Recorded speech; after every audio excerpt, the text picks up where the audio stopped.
Good morning. Yeah, good morning, everybody. Welcome to the show. This is episode 424 of the Two Dum Yinzers. Mike, we are just 76 shows from the Big 500. Woo. 76 shows from the Big 500. That's gonna be here sooner than we think, man. I'm pumped. I got Pumped. some I got some ideas too for Oh some god. plans. Oh Uh, god.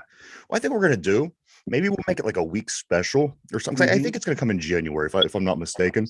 And if it does, I think we got to make a whole week special and have like a bunch of guests back that we've had on There before, we go. and get like other guests to come on too, and just make it a big Let's week. do it.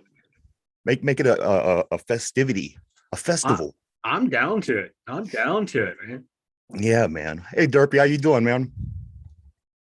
What I tell you, You picked Steelers the won. Ravens. You picked the Ravens. I didn't pick the Ravens. I didn't pick the Ravens. You picked the Ravens, Derby. Don't deny it. There we go. All right. Good morning. Yeah, welcome to the show, guys. Victory Monday. You know what Victory Monday is? They sure don't feel like they used to, do they? No, No, they don't. They're A like Victory Monday, you'd come to the next day, you would be talking about, just the great game that Ben played. And, these Victory Mondays are very different than they used to be. they are. But hey, a win is a win. A win is a win. And guess what? We are in first place again by ourselves going into the bye week. We're 3-2. We're 2-0 against the AFC North. We, by tiebreaker, are over Baltimore. And here's the thing. This isn't any different than what we were expecting, Mike. This is the same season that they had last year, as we said. Mm-hmm. They're winning the games the same kind of way that they won last year. They're losing the games that they lost the same way they lost last year. This season is just an extension of last season, in my opinion. It is. It like maybe even the season before. It's just a continuation. Yeah. And this is who we are now, baby. Get used to it. Yeah. Embrace it. Embrace the suck that is. Embrace the frustration that is the Pittsburgh Steelers, the way they're currently constituted. But you know what? I'll take this win. We should have lost.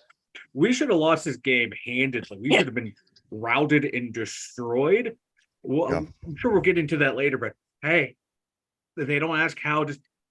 I'm glad they don't ask how we won because I don't want to describe this. I'm afraid to describe it. That's here what the I next just hour. said to Brian before the game. Yeah, Before this stream. yeah. It's like we won. We won. Guys, That's all that matters. Yes, we won. have 3 wins. That's all that matters. We are a Yes. third of the way through the season. Next week is the sixth week. We play 18 weeks. This will be a third of the season through. Here we are, 3-2, first place, undefeated in the division. And I got to say, Mike, this was the game. If we go back and watch tape from last week, you'll recall I said, this is the kind of game that needed to happen in order for the Steelers to win. If this kind of game didn't happen, they wouldn't have won this game. This was the exact kind of slugfest, mess fest, disaster that we needed against this team in order to win this football game, and it ended up being just that. And you know what? I guess with a good defense like we have, you can make that happen more often than none. So I think that we're going to be in games that we shouldn't be in just because of our defense. But this was exactly what needed to happen. If Baltimore would have came out and played the way they played last week, if anything else would have happened, this was the kind of game we needed. An ugly game. Yeah. We needed a game where turnovers were going to be the deciding factor. And again, in the beginning of the fourth quarter, you're sitting there watching this game, and it's 10-3. There'd be no way in your mind that you would think at the end of this game it was going to be 17-10 Pittsburgh. No, I thought it'd be 17-10 Baltimore at that point. But just remember, man, what Baltimore had 5 drops all year long. They had 7 this game. Yeah. They were all in the first half. Baltimore, the past 2 weeks, they come out strong in the first half. In the second half, the offense and defense couldn't do anything. And the same thing happened here. Baltimore, that first half, you thought, okay, they're a little shaky on offense, but they had some rhythm, they had some grooves. They're just going to come out in the second half and blow us out. But yet, our Steelers' defense stepped up in the second half, and the Baltimore's defense and offense just couldn't get out of their own way. And so we really got lucky. But like you said, Ryan, this is the game we needed. We needed Baltimore week. We needed Ravens week. We got it. And it was a physical game, and typical Steeler Ravens fashion comes down to the last second. Yeah. And it's we're since the beginning of last year, and as we said, this kind of team, this is the kind of result you're going to get from this team. This is what you're going to see from this team from here out. If you think that this team is going to do anything different between now and the end of the season, you're sadly mistaken. They have to keep the games ugly. They have to keep the games scrappy. They have to keep the games old school in order to stay in games. This team is not going to hang with teams that are prolific and are putting up a lot of points, or the Miami Dolphins or the Kansas City Chiefs. So, we'll talk about that. Let's just say if we happen to fall ass backwards into the playoffs, we'll talk about that later. But right now, they have to keep the games ugly. That's just the team that they have, Mike. This team isn't capable of hanging with a team that's actually good. This team has potential to make the playoffs, as I said. But as Derpy sent me a message earlier, he said about 5 teams in the next 5 games, and he says, some of these are winnable. I said they're all winnable. We're just not going to win them all. Exactly. Yeah. And my God, like, you can change offensive coordinators. I don't think it's going to change. Just the way everyone is playing right now. No one is really outside of a few plays here or there. Najee looked okay. Warren looked good. George Pickens, he had a couple nice plays, but there's, he really wasn't getting the good separation up until that last play. Kenny, he made a great throw on the last throw, but before that, he wasn't playing well. He saves his great throws till the very end of the game. The line blocked terrible. They blocked okay, but they weren't great. The defense, the first 2 drives, we should have been down 14-0. We couldn't stop the run. We couldn't stop the pass. But yeah, it's like we dragged Baltimore down to our level. Can you believe Baltimore didn't score a single point in the last 3 quarters of this game? Exactly. That's insane. That's insane. Real quick, with their second drive of the game, 2 drop passes in the end zone. They should have been up 14-0. Later, Zay Flowers trips and falls. Then Aguilar drops 1. There's 21 points right there gone. Zay Flowers, he still hasn't had a touchdown, Mike, in the NFL. I was surprised. I thought as well if they've been talking about him, as much as they've been saying how good he is. He still has. He's DJing it here, He's leading in catches, leading in yards. Yeah, getting separation. There needs to be a name for this. He just can't find the end zone. Like when you're a kid and there's that one kid in the neighborhood who's like the strikeout king. There needs to be a name for that guy. That's Zay Flowers and Deontay right now. You watch them run routes, you're like, oh my God, it's so pretty. But yet they can't find the end zone some odd reason. I did want to say, Mike, just real quick. I thought that George Pickens had a nice game. 6 catches for 130 yards in the touch. He balled out. He balled. There was the thing I don't understand about Pickens. Why does every single Pickens pass have to be at the sideline? Can't we do anything besides going to the sideline with this guy? Exactly. Every catch, and it's got to be this great throw, which he makes again. He comes with a handful of great catches a game or great passes a game, and these seem to be what they are. There's just so much that has to be fixed. That's what I want to ask you next, Mike. We're going into the bye week. And here's the thing: we beat this dead horse for how long now? But how many or what? I'm sorry. What needs to be done, Mike, in preparation moving forward? Of course, we go to play the Rams when we come back from our break. What needs to be done in practice over the next 13 days that's going to prepare us to play a better game? I think there's nothing that you're going to do. You're going to get the same result. You're going to get the same team as you got for the past 2.5 seasons. And that's going to be it. If you make it ugly enough, we have a chance. If not, we're probably going to lose. What does this team need to do over these next 13 days to possibly get us to 4-2 when we play again? Realistically, because they're not going to fire an offensive coordinator. They're really not. There's going to be no personnel changes on offense because I don't think there are any to be made. What it's going to come down to, it's going to be a couple things. Execution is key. We see like Kenny will miss a wide open player. Lyman will miss a block. Running back will miss a hole. Receiver will run a wrong route. Just basic execution. And then from there, this is the big stretch. Matt Canada calling a competent game, rolling one play into the next play, setting up. Now on that touchdown, they come out and a bunch set ready to run in. They got the look that they wanted. They got the single high safety one-on-one. It was an change to play though. He audibled out of no. Randy, that's a change. That's an audible. That's a protection slide to the right. Which is an Randy audible, right. yes. Louis is left to slide Which is protection. an audible, yes. So he which changed the slide play. protection. He They didn't change the scored- play. He changed the blocking protection. which is an audible. If you come to Blocking. the line and you change blocking. that's an audible. That's calling out a blocking protection. That Mike, happens it's all an the time. audible. Listen, and when they scored a touchdown, why did Matt Canada look so pissed off like somebody didn't- just hurt his mom when we scored a touchdown? Look at his eyes. He's scanning up the field and back down. He's looking for penalty flags. Then at the end, you see him go. He let a little release out. He was scanning to make sure there were no penalty flags. You look at his eyes. I hate Matt Canada, but this Matt Canada derangement syndrome that all of the Pittsburgh Nation has is a bit much. He was. I don't think the that field. it is, though. And then I don't think. he even says, Do you really think that it's a bit much, or are you just I taking do. that side just to be the No, arguer? Not just be the arguer. It's to an extreme. I hate Matt Canada. I want him going, but I think this is like to the extreme. We're nitpicking every little thing. That's and what who people cares do. if That's Kenny human changed the nature. That's play? not Yinzers. That's human nature. Yeah, it's football fans. Yeah. We're nuts. We are nuts. Yeah. I do All that with football everything fans- in life. If you don't like somebody, you sit there and pinpoint everything that's- about them that's that you what I'm don't saying. like. That's And every move they make, you're like, oh yeah, this like guy. look at that bitch over there eating crackers like he owns the place. You think about work. That one guy that you don't like. Exactly, that's what it is. But no, like Kenny Pickett, everyone like Tomlin has said, Kenny has said, Canada has said he has the ability to change plays at the line. And one really good one that he had that a lot of people aren't talking about is he did that alert when Jalen Warren busted off a big run up on the inside. He read that, he saw the blitz coming, and it led to a good play. But no one wants to talk about that because it didn't lead to a touchdown. We didn't have that. I tell you what, Warren looked damn good.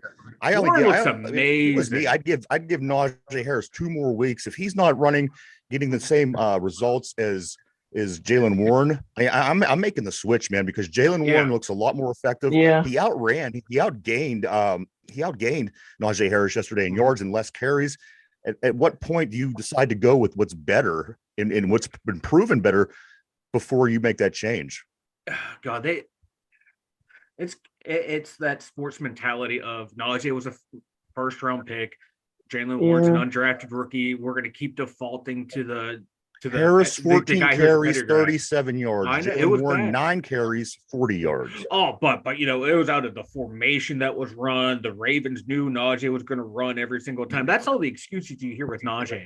Yeah, Dude's like over 6 feet. How come when he you're falls, wrong. I mean, he should fall forward and gain 3 yards, but he needs to be a fall forward running back. That would make him 100% better. He falls sideways to gain 1.5 yards. You fall forward, you're going to gain 3 yards every single time. Let's talk about injuries, Mike. Oh, sorry. I was going to say Najee. He doesn't look interested to running into the hole angry. You're right. Yeah. Let's talk about injuries briefly. Watt did come out. They said that he had an injury. He came back in. Of course, he played a good game the rest of the way. Keanu O'Neal went down with an injury at one point. He came back. And also Calvin Johnson, the third, Calvin Austin. I wish it was Calvin Johnson. Yeah. Did I say Johnson? You said Calvin Johnson. I You said apologize. Johnson. You know who I mean. Calvin Austin III. He goes out with a concussion, goes to the blue tent, and then back to the sideline. So, a couple injuries. And, of course, there's probably going to be some more that pops up, at Tomlin's conference that we're going to find out about.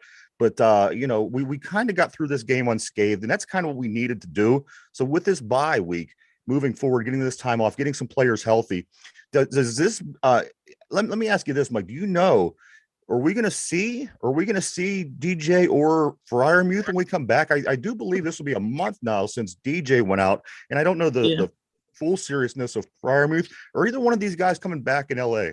I'm not, to be honest, I'm not sure, because I know Deontay is on short-term IR and you have to be out for X amount of weeks. And I can't remember when that comes off for him. I'm trying to find it out right now. I thought it was 4 weeks, but I could be wrong. It could be in like Freiermuth. I haven't heard anything other than, he's still out injured. And it's looking like the bye week, either Freiermuth will be back then or like the week after. Okay. He's close to coming back. Deontay, you have to be out so many. So he might be back too, or a week after that too. But that short term, he's just on there just, so we can have another receiver on the roster. It's more like that. That injury too. It's hard to gauge when he's going to be back. Hopefully sooner than later, because even though he might not be scoring touchdowns, but we need him to help draw attention away from Pickens too, so we can get Pickens away from just the sideline throws. Yeah, that would be nice to see. Because say what you will about Deontay, man. Yeah. him and Pickens, man, they're a good complement to each other. On the other side, Odell Beckham Jr., he did suffer an injury. Just like Calvin Johnson, he was nil. He didn't do anything in the game. He didn't have any catches, didn't have any yards. Odell Beckham, I think that this dude might be dying. They kind of brought him back to be a weapon, and that's the one thing that I've noticed about this team in the first 5 weeks of the season. He's always been a hothead after. He has not been a weapon. So I will get into what the Ravens did here in a moment. But Mike, as far as this kind of game, I thought that we was probably going to see somebody go down for a long period of time. Maybe somebody take a bad injury. And I'm glad that we didn't see it. And with the Steeler Ravens game, it's always physical. It's always nasty. It's always sloppy. So I think that we got away with one here, and we're able to go into the bye week relatively healthy. Yeah, at one point too, like Ogunjobi went down. He came off the field holding like his shoulder. I'm like, God, who had a great punch out in the game. Oh, I thought he was going to be done, but he came. Benton's good. Okay. But yeah, that punch out from Ogunjobi. Like when that play happened, I'm like, I was talking to my dad. It's like, oh God, here's that screenplay that the Texans ran on us. It's going to the house. And next thing you know, out of nowhere, Ogunjobi with the punch heard around the world. Yes, it was a nice veteran play. It was too, and it was a no quit hustle play too. He saw that he got caught in the screen, and he just turned and ran. And then once he did, he located the ball carrier, and it's beautiful. The thing is, I mean,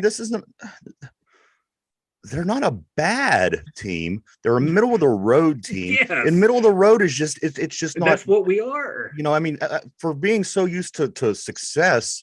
Mm-hmm. Probably one of the most. I mean, we've hit our 700th win last night. We're only behind Green Bay, who has 735. So we're used to success, and most of this comes from since 1970. So yeah, we're used to good things. So when your team is average, what we are, they're not a bad team. I mean, there's a lot of things that could go wrong if you're a bad team that could, and it's not. We're a middle of the road team. We just have to middle of the pack. And I don't want to say accept it. Just we just have to understand that that's what it is. Yeah, like you're like to quote Rick Pitino when he took over for the Celtics, Larry Bird and Robert Parrish and Bill Russell are not walking through that door. Ben's not coming back. AB's not coming back. Bell's not coming back. Offense is what it is. The defense is going to have to carry the load.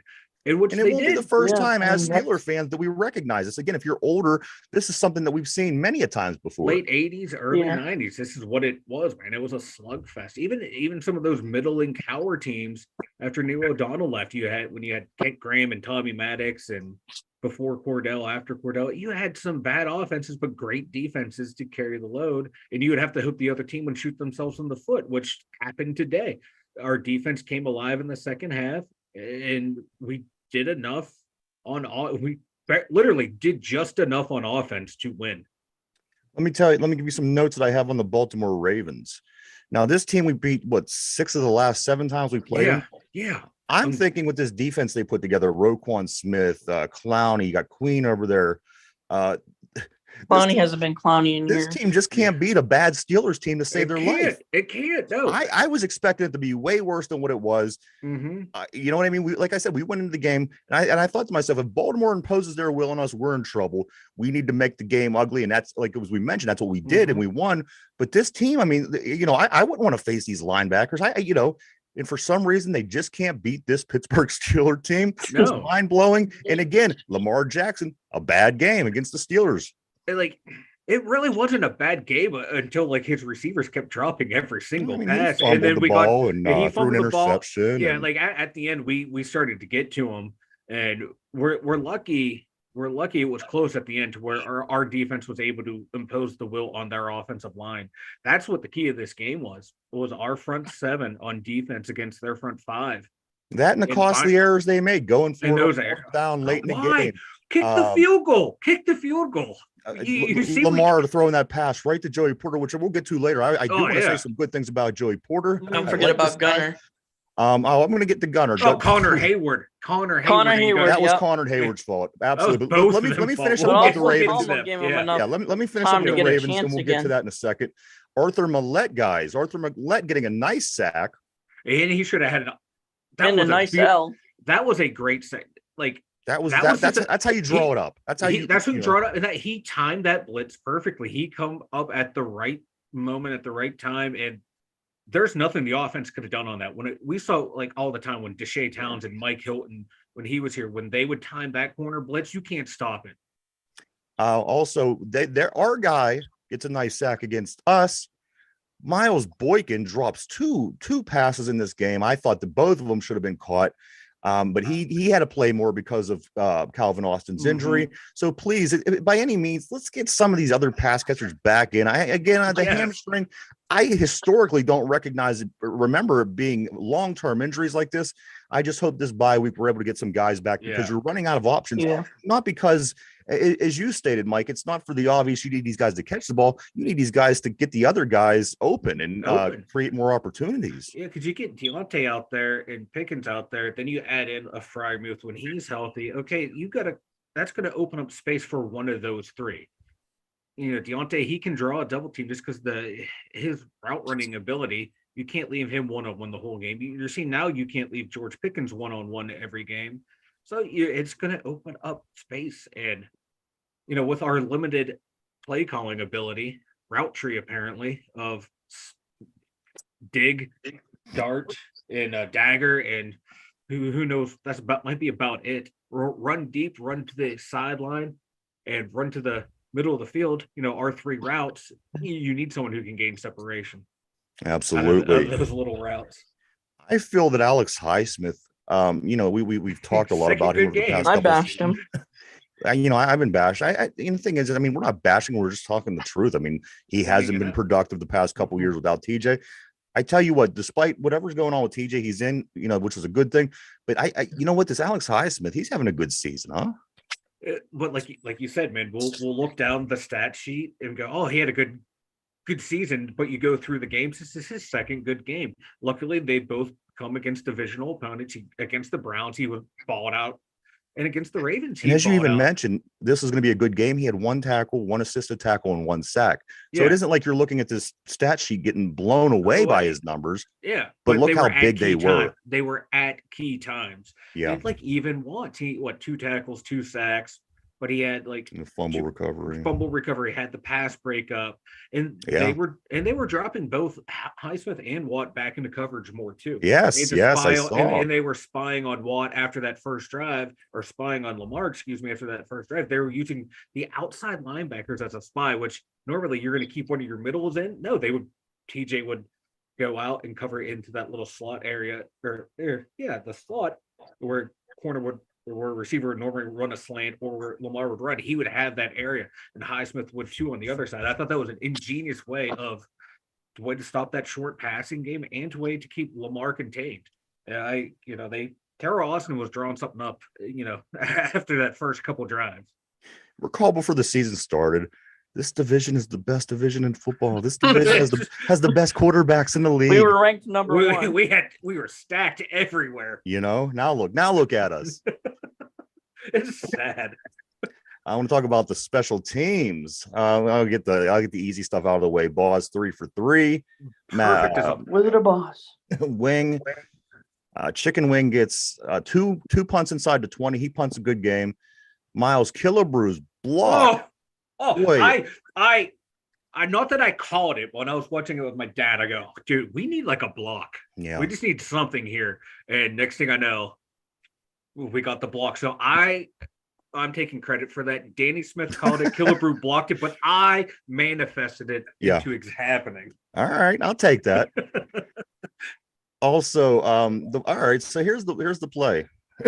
Gunnar Hayward, or Gunnar Osowski, and also Connor Hayward.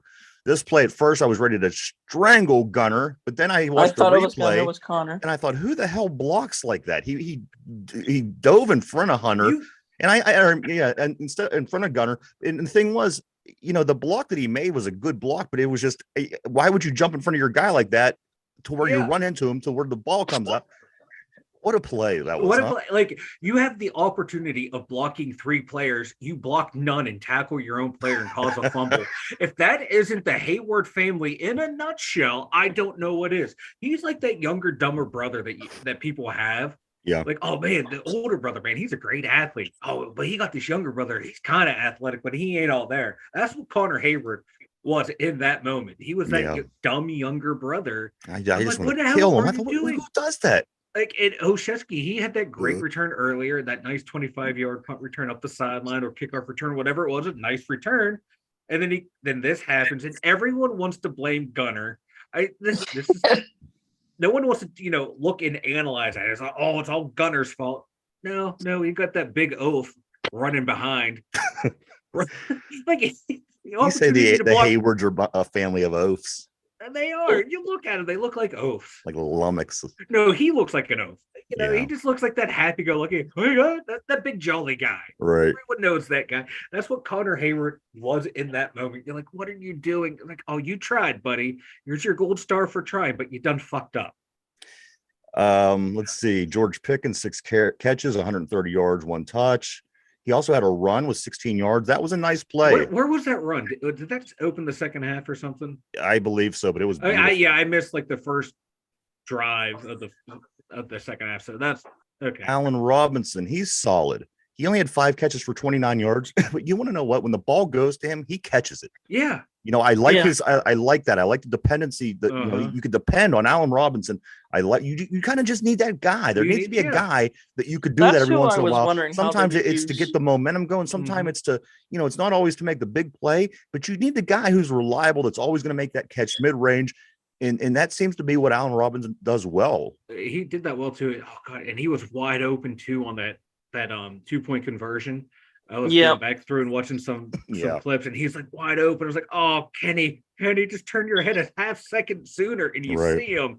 But no, like you said though, when Kenny needs an out, that he's becoming more and more his safety valve on the check. And you don't want it to always be the running back. You know what I mean? No, I don't want that to always be, because that becomes easy to to pick up on and eventually cover.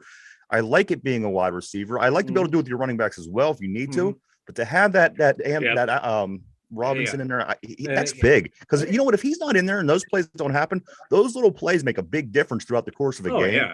Yeah. So because you're not, like you said, you're not going to count on Miles Boykin or Gunner to make those catches. No. Right now, you're not, like Calvin Austin. He's not your typical slot receiver to make those catches. He's real tiny. Robinson's, he's a bigger guy. He's deceptively big, like 6'2" or some shit like that. So he's built perfectly for those tough yards in the slot. I tell you what, let's see. Jaylen Warren, as we mentioned, 9 carries, 40 yards. Najee Harris, 14 carries, 37 yards. The numbers do come out a little bit better in the favor of Jaylen Warren. But Mike, I guess in the end of the day, it's not really that different. I mean, it's the way that it's the performance. It's the actual runs that makes you say, this guy, he's just running better. He's just running harder. Their numbers aren't, greatly, different from one another.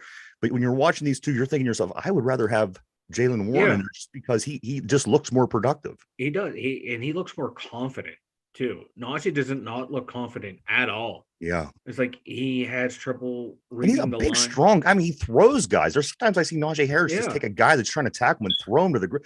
I just don't know what his problem is. I know, like, a lot of people are saying, oh, you can tell when he's going to run by the formation and the package, but same thing too. We hit Jaylen Warren on known running downs too, and he makes stuff happen. Yeah. It's just Najee is slow to the hole. And that's his problem, man. He's just not, he doesn't have that quick burst that you need. He doesn't have a quick first step, or he doesn't, if he wants to hesitate like Lev Bell would do, or Zeke or Saquon Barkley would hesitate a little. He doesn't have that burst off of that hesitation either once he gets going. So he just needs to be, he's like a lummox too. Straight ahead, like Bettis would. Just, get or who? Oh, Warren? No. Oh, Najee. Okay. Najee, kind of like Bettis, get your feet moving and going. Yeah, like Warren, he has a quick first step, man. He's just boom, gone. He's like shot out of a cannon. He's a cannonball, and he reminds me of Hines Ward in a way, like a Hines Ward, but in the backfield. Like he just guy jumps up with a big smile on his face, no matter how hard he gets hit or no matter how hard he hits the guy. He's just rough. He's tough. He'll go out there. He'll hit. He'll take hits. I like him. He's a Steeler type quarterback. This is somebody that I could see Pittsburgh, the Yinzers, really getting behind moving forward. I hope so, but there's still the people that want Najee to succeed, and so they're not ready to jump on the Warren bandwagon. We all want him to succeed. I want him to succeed. I want him, but I don't care who it is. I don't You know. I don't care about this name on the back, that name on the back. I care about the name on the front. I care So about the name on one side Fair. of our helmet. Yeah, so exactly. So if Kenny Pickett is throwing my game-winning touchdown, he may not be my guy, the one who I want back No, there, I but agree. he's throwing my touchdown. I fucking got up and cheered like crazy. My kids yelling at me that I'm too loud, but you know what?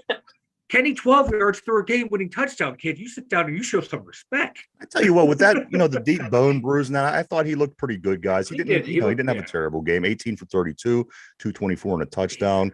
On the defensive side, Cole Holcomb led the defense in tackles with eight tackles and one assisted tackle. I thought Quan Alexander made some big plays throughout the course of the game. He finished up with 6 tackles, 1 sack. Landon Roberts Roberts was solid with 5 and 3, 5 tackles, 3 assists. And it was like every time you needed that linebacker to be right where they needed to be to make that play, Quan was there, Roberts was there, Holcomb was there. So you got to like that. The fact that we're causing turnovers at this pace is a great thing. I mean, this is why we exchange these linebackers out. And things like this, again, these are the things that make us not a bad team. These are things that make us an okay team. It's just things on the offense are really evening it up. Yeah, if the offense can just step it up, even if 30 points a game's out the question. He scored 27 points, 21, 23 points a game to help the defense out. What's killing the offense too, man, is the first half. They just struggle to get it going. I don't understand. They just struggle, man. There's like, unless they're the best, unless they're the best halftime adjustment team in the league, right? That's the only thing that I could think of. Yeah, because that team that played in the second half, the offense wasn't, you're not going to confuse them with Kansas City, but they were so much better than what we saw in the first half. I don't get what's going on. The slow starts, man. That's been the motif, man, ever since Ben hurt his elbow. They've just been starting slow ever since then. I think Ben needs to hurt his other elbow. Just come out, throw a ceremonial left-handed toss, blow out that elbow, and reset the juju, man. Hey, we could look at New England. They haven't scored 20 points yet this season. What is going on? They got outscored 72-3 the last 2 games. I don't know what's going on, but I love it. We'll just leave that right there. I don't want to talk about these guys too looking much. like Emperor Palpatine over there. Oh. Caught up to you need that Hall of Fame. Listen, having the Hall of Fame quarterback doesn't hurt. You know what I mean? We're finding that out. New England's finding that out. And guess what? Some teams that never were good before that are good now, they're finding out in another way. So you need that guy. Without Bradshaw and Ben, it would be rough being a Steelers fan. We would have no Super Bowls. I mean, those guys. We'd be the Browns. You need those guys. We would be the Browns. True. Those are the teams that win. I mean, we went over this last week, and we'll continue to beat the drum because that's the answer. It is. But let's see. TJ Watt, guys, 8 sacks after 5 games. There's 12 games left. Not bad. He still has 2/3 of the season to go. He's on pace to break the record. Whether he will or he won't, I think that it will only be an injury at this point that could slow him down. He leads the league in sacks. 8 sacks. I have something to ask. After 5 games. It's not bad. What you got, Derp? How is this man a 94 in Madden? And Miles Garrett is a 99. He's at 98 now, Derpy. Get with the times. Download the Still, update. he should be a 99, not a 98. But anyway, back to Watt. Doesn't matter though. It looked for that first part of the game, he was having trouble getting into the backfield, and then as the game went on, man, he just wore down. It's just amazing how easily he does get into the backfield when he does, because these guys are professional, big, huge football players who make a lot of money because they play football and they've played great competition. When he gets through, sometimes it just amazes me how easily, how fast he gets back. He gets through. That's got to be what it is. It's got to be that speed, that quickness. Well, he was taking a lot of time off. I don't know if you guys would know, we would come out from, we would have our 3 and out, 6 and out, whatever, go to a commercial break, then come back. And then he wouldn't be out there until Baltimore got to, move the chains a couple times. Then he would come back and he was on the sidelines, not a whole lot, but it was noticeable at points, but it paid off in the end. He had that, reserve, had that energy in the tank to end up beating that line at the end. So it makes me very frustrated when I see it. Come on, dude, you should be out there. Every other starter's out there except you and Highsmith. Where are you at? But we saw at the end of the game, they were fresher than than the linemen they were going up against. That's So the thing. You it go out and worked get out. this depth like we did. We got the Marcus. Yeah, we have better Golden. depth We than got we do now. so last year. you can do things like this. These guys do. I mean, they're human. We think that Oh, yeah. they're the best. They shouldn't get their. Yeah. It was good. I tell you what, It was I good. am not win disappointed in is a those win. linebackers one bit. I think No, as we're they going to get played to the well. grades here in just a moment, we'll talk about that a little bit more. Mike, first of all, I want to ask you, the next opponent, the 2-3 Rams. We're going out to SoFi to play these Rams in Los Angeles here in 13 days. Mike, what's your first thing that comes from the top of your head? What do you have to say about these Rams and our chances against this team? They got that shifty receiver. What's his name? Oh, Puka. that kid, Puka. man. Yeah, they got Puka, and then Cooper Kupp might be coming back as well. Yeah. If he can come back, and if he's in football shape, Anybody's he name who did sounds like himself. Poop always kills us. Remember Poopanu from San Diego back in the 90s? I hate Your name sounds like that stupid Poop. coconut thing. I hated him. Yeah. But if he was on my team, I've been doing the coconut celebration It's like all along. Carlito. Yeah, but those two receivers right there. If you get Cooper back and then Puka going at the same time, that's going to worry me. That's going to scare me because I'm not sold completely on our secondary. I know we're going to get to them later. That's what worries me about the Rams. I haven't seen a whole lot of the Rams of what they've been doing, to be honest with you. But those names right there, and then Aaron Donald up front scares me because how can he not? But I remember, man, last time we played them, I think we held them to nothing because we did something unique. We brought in a tackle, moved him to guard, and moved our guard at the tackle. We changed up the blocking scheme against him, and we shut him out for the most part. But Aaron Donald has to scare you, and so those receivers scare me. It's 23-12. You know what that means, Mike? That means it is time to grade the team. Derpy, we're going to grade the team. We're going to go position by position, and we're going to talk about how we felt this team performed last night. We're going to start. You always got to start with number one, Mike. Quarterback. What grade do you think Kenny Pickett deserves after yesterday's game? Oh, talk about an up and down game from Kenny. Yeah, he had that. A beautiful pass at the end made my nipples hard. It was a beautiful pass. I mean, the five passes he threw to George Pickens were all good passes. Great. Yeah. But there were ones, again, and then there's all the ones in the middle. All the ones in the middle, and then his pocket presence, again, that rolling around from looking right, running left, right into people, guys coming forward to where he should slide to the right. I want to give him a higher grade, but I'm going to go with a C. It was highs and lows all over the place. A C, and C's get degrees and C's get wins. He's rolling out of the pocket to avoid getting hit, but he's running right into a guy that hits him. Yeah. Bro, just stay put. Stay put, slide to the left, slide to the right. You're going to get hit eventually. You're going to be a quarterback in the NFL. These guys are going to hit you. You know what? They're going to hit you whenever it seems like they're not even supposed to hit you. Yeah, you just got to stick in. That's the safest place for you to be, is in that pocket. Yeah. So he's going to get a C just for the overall grade. But that last drive would be an A. But overall, he's a C. Derpy, what do you think? A B- because I'm not too harsh on Kenny. Okay. No, we know you're not. We know you're not. That's all right. That's all right. Running backs, guys. Running backs. We had yesterday to look at. We had Najee. We had Jalen Warren. We talked about their numbers a little bit ago. Mike, where did these guys grade yesterday? Again, I'm going with the C. We had a couple nice runs, couple nice. Nice. It wasn't the worst game ever, but it certainly was far from the best. Yeah. One of my favorite plays that Warren had is not even on the books.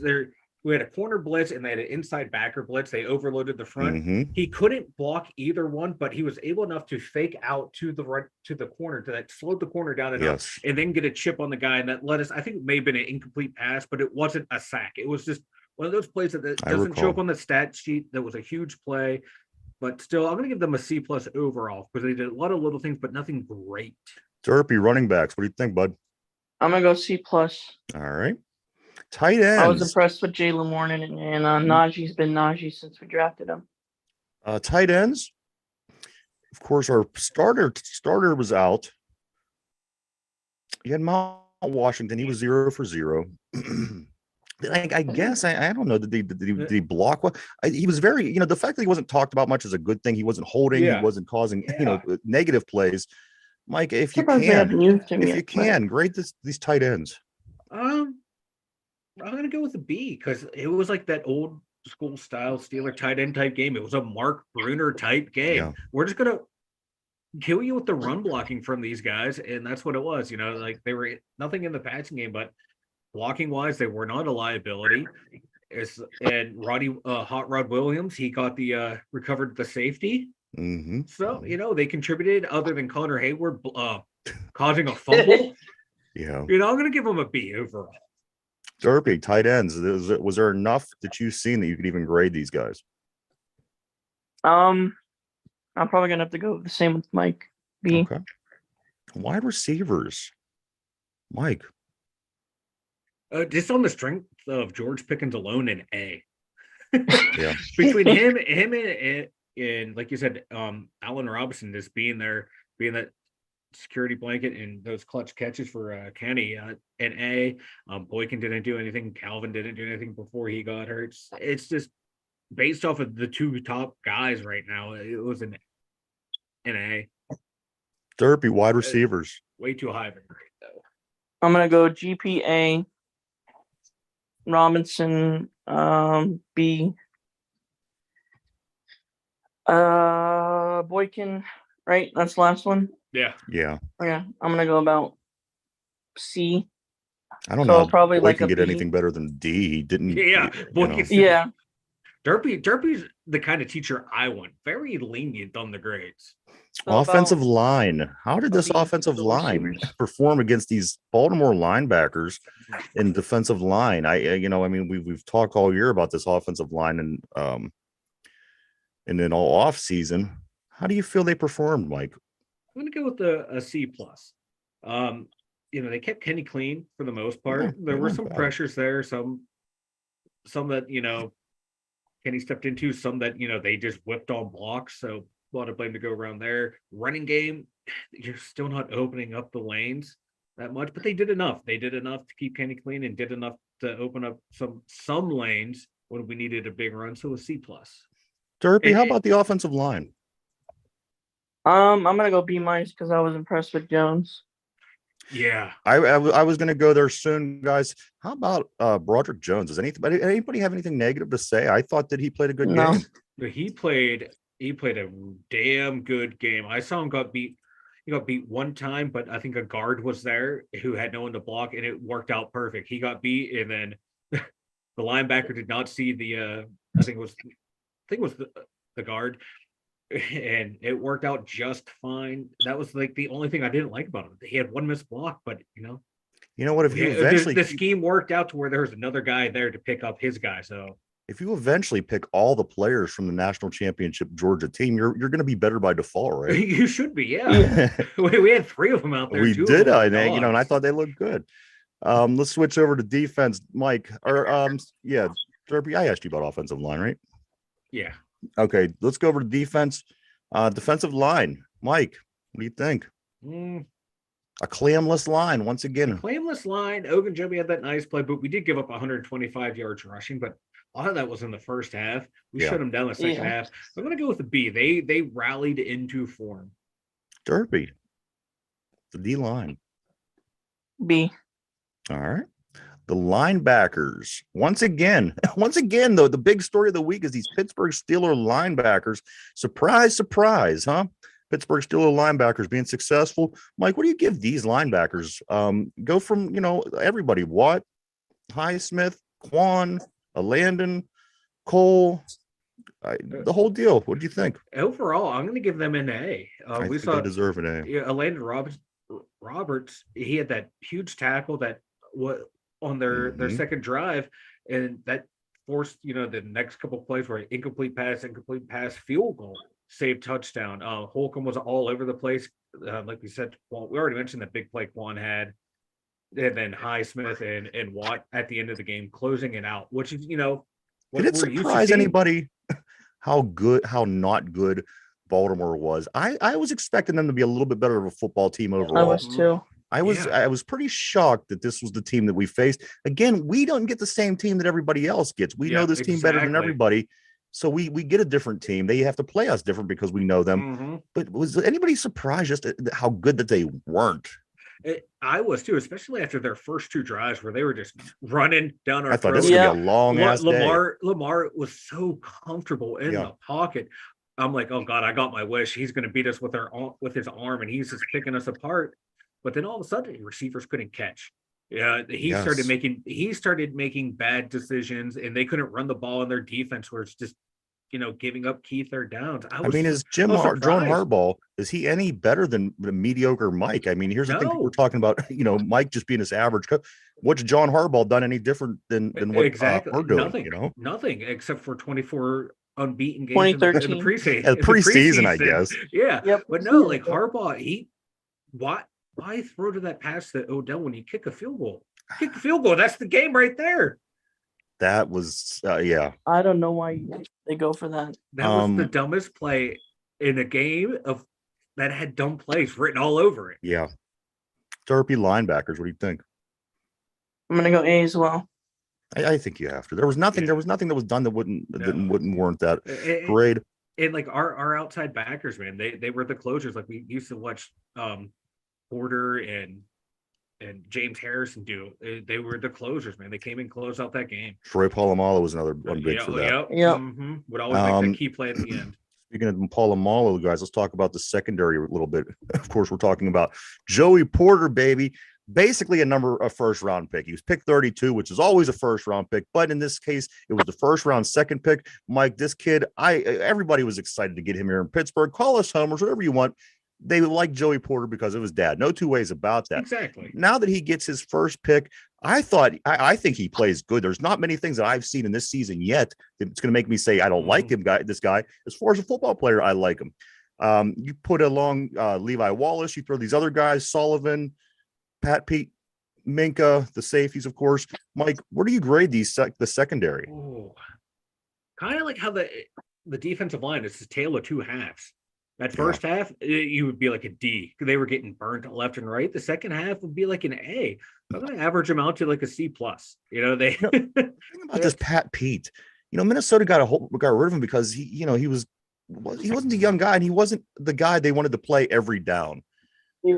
You got to get Porter in there more. You just got to get Porter in there. I'm not taking anything away from Pat Pete. I'm just saying that he's older. Another team got rid of you because you're playing against guys who are 22, 23 years old. Well, you get a guy to come in and play that exact position, a guy who comes in and gets an interception when he plays. We have to make that balance a little bit more evened out, I think. He needs Porter can't be on the sideline all game. He can't. He can't be on the sideline all game, and Patrick Peterson can't be in the game all game. Exactly. Peterson, he came from a zone concept defense where that helped them get all those picks, where you don't have to rely on your speed when you're playing zone. You rely on your smarts, your moxie, your experience, and that's what he has. He can't go stride for these guys anymore. I think like Porter got beat on that Aguilar throw, but Sullivan was there too over the top. So I don't know if that was the zone that got busted or what. But overall, Porter has looked good, even if he got burnt once. Name me one corner who has never been burnt in the NFL. And here's the thing: Deion Sanders, you got to get burnt because if you you're have going to be an all-time, you got to get burnt to learn. If you're going to be in there as an all-time starter, you get burnt. It's going to happen. These guys are very good. Who's lining across from you? It's not Cornerbacks fail more than they succeed. That's the way the league's designed. Turpy, what do you think? Secondary. I'm gonna go to B plus. B plus. Fair. Yeah. That's fair. All right, Mike. Special teams. Ooh, see. I gotta go. There's a lot to think about. It's not. There is a lot. Like Brad Wang. He had the. I was pissed about that. The touchback that he had. I was hoping that kick he had it would have died when it landed. Right. But you know what? It is what it is. His punts, they weren't deep, but he had enough hang time to where they couldn't get a good return. So he played well. Boz was Boz. Killebrew. Oh, beautiful play. And they've been working on that. They said that, like, Danny Smith has been waiting for the right score, right field position, right opponent to call it. He called it. Killebrew makes a great play. Then fucking Gunner has to mess up after he had a good return. God damn it. B plus. Gunner and Hayward screwing the special teams. Derpy special teams. B minus. All right. And finally, Michael, coaching. And this is overall. This isn't just head coach. This is overall coaching. Hey, coordinators. Hey, we put the pads on and it showed. It showed they come out playing physical, and it worked. God damn it. We didn't lose We 30 to didn't lose. 7. We Those were weren't- some great changes yesterday. They were actually. Did you? Neither line. A win was is a getting- win. A win is a They win. weren't getting blown off. Yeah. Canada and Kennedy and Kenny, they're like this, man. They're some potty-co. They're tight. Murphy, what do you think? Coaching? Come on, A+, baby. We beat the Ravens. That's an A+. That's always good beating the Ravens. What do you think, Derpy? Coaching? Tomlin A. And you know what? I'm gonna go B because at the end, they still gave the Ravens a chance. Dukes Okorafor gave them a chance. If he lines up properly, that clock runs down to 10 seconds left, and that's the ball game. It was perfect, but we got to have the narrative. Alman can't manage the clock. Yep. He managed it perfectly there, but Chooks did not line up appropriately. 40 seconds is enough to in that kind of game. Left. That's enough to lose you the game. There would be 12 seconds left. 12 seconds left. 12 seconds left. That's all there would have been left. But no, Chooks, that dumbass. Mike, I do want to go through yesterday's scores real quick from around the league. Of course, the game that everybody watched Thursday, we remember the Bears. The Bears get their first win of the season of the past year. They won that game over the Commanders 40-20. The world is ending. The first game on Sunday morning was the game in England. The Jaguars beat the Buffalo Bills, Mike, 25-20. Yeah.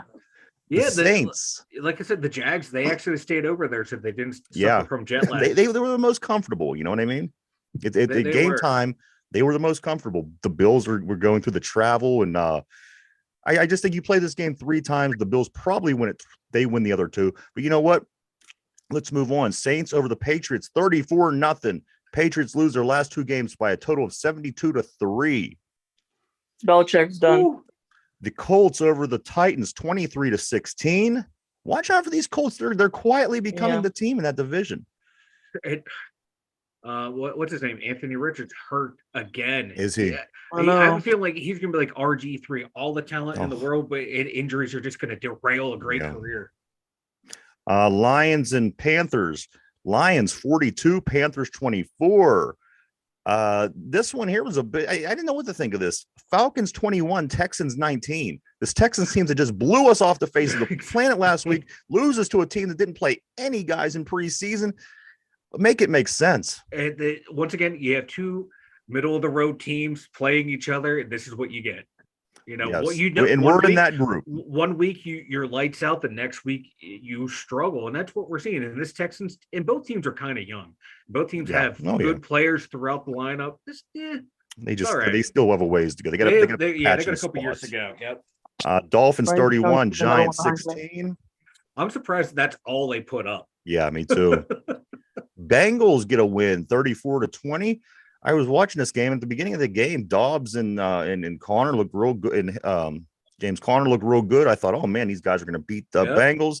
Bengals end out winning 34-20 to keep in the race in the division. Jamar Chase had 3 touchdowns? Yeah.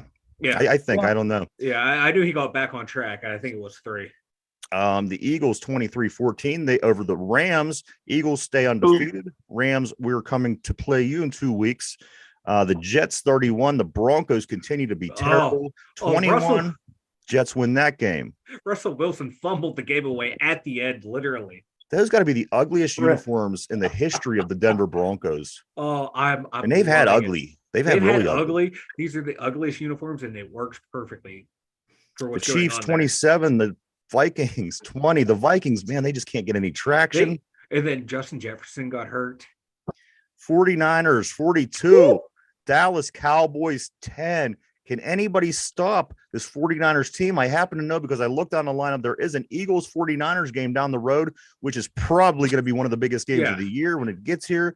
49ers stay undefeated with a 42-10 win over a team that was supposed to be a really great game for 49ers. They might go 16-1, 17-0 this year. They might. That's not hype, man. That's like, this team is that good. The defense carries Brock Purdy. This team is hitting on all cylinders. It doesn't matter who, because if you watch this game, this whole damn team is so seamless and smooth. And here we are. We're just trying to stack 2 good drives together. Two good you know? play, not drives. Two good plays together. In the big game tonight, and I'm going to mention why this is big in just a second. The Packers, they travel to Vegas to play 8:15 tonight, Monday Night Football, Packers Raiders. In this game, guys, this is going to be the difference maker in the picks. At the moment, Mike, you are up by 1.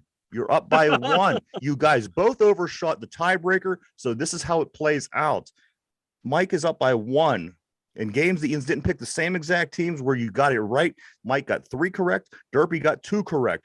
The tiebreaker from the Steeler game ended up being 27. Mike picked 30 with a 17-13 final score. Oh, so close. And Derpy picked 28-10 with a total of 38 points. So you both went over. So so here's how it breaks down. If Derpy wins tonight, if the Raiders win, it comes to a coin flip tiebreaker tomorrow.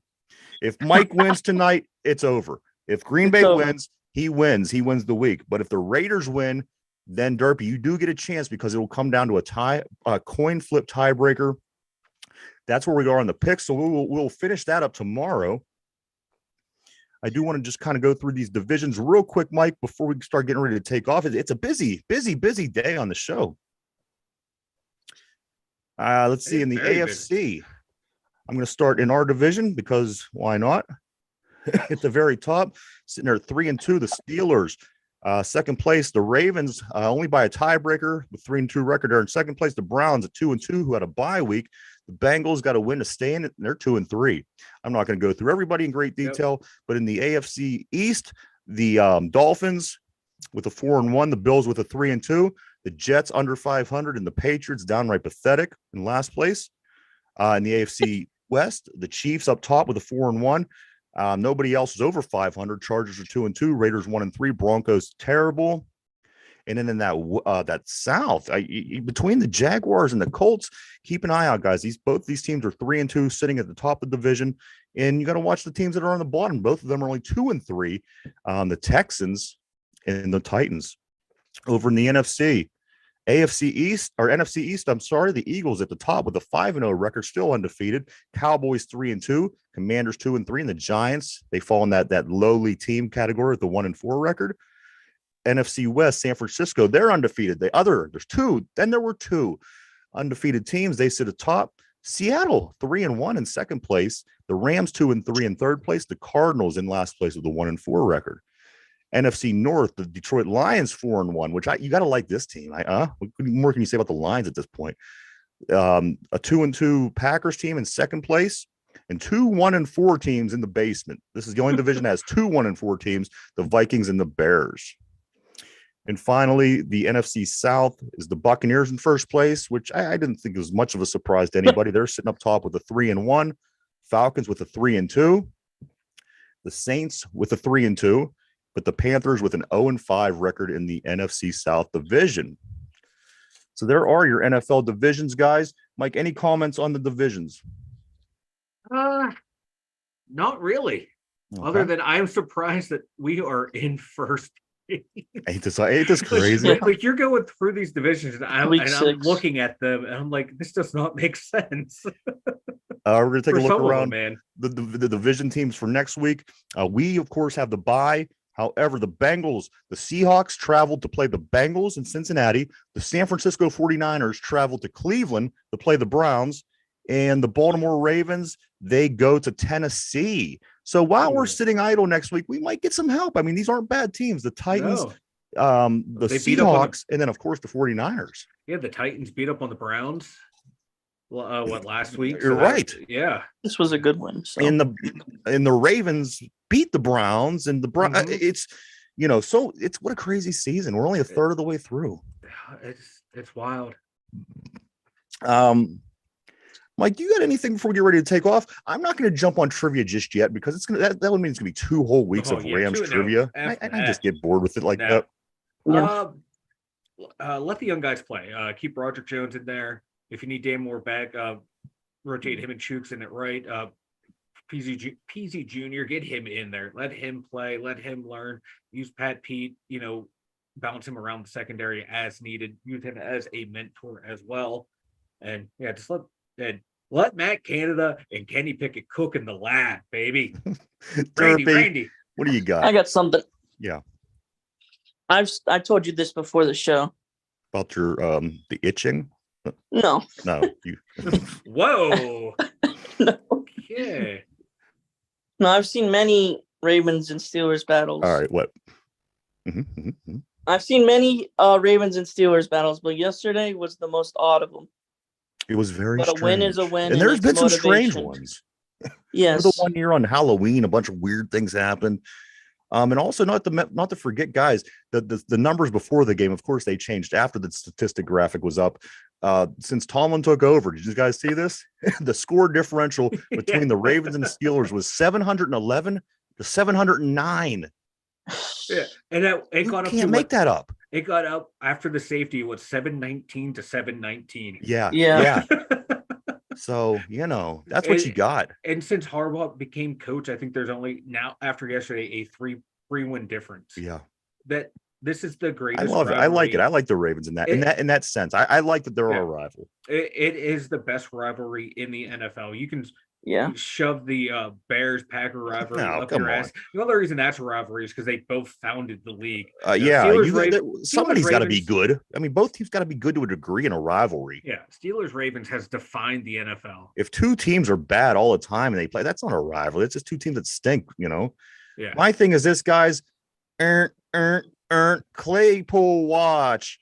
Miami Dolphins are talking about moving Chase Claypool to the tight end position because he hasn't been that successful in the NFL at the receiver position. I think that's funny only because the move that the Panthers made over the weekend to decide to put their quarterback in a tight end position, it just seems like where they're putting the guys who fail now, they're just throwing them at tight end. But going forward, watch for Chase Claypool to come off the end of the line. And it's kind of curious to see how he's going to look blocking people. But that's my thought of the day. Mike, anything else, brother? Tight ends is where failed athletes go. Remember they tried to put Tim Tebow at tight end briefly? Yeah, that's where you can't make it in the NBA. This is the last step.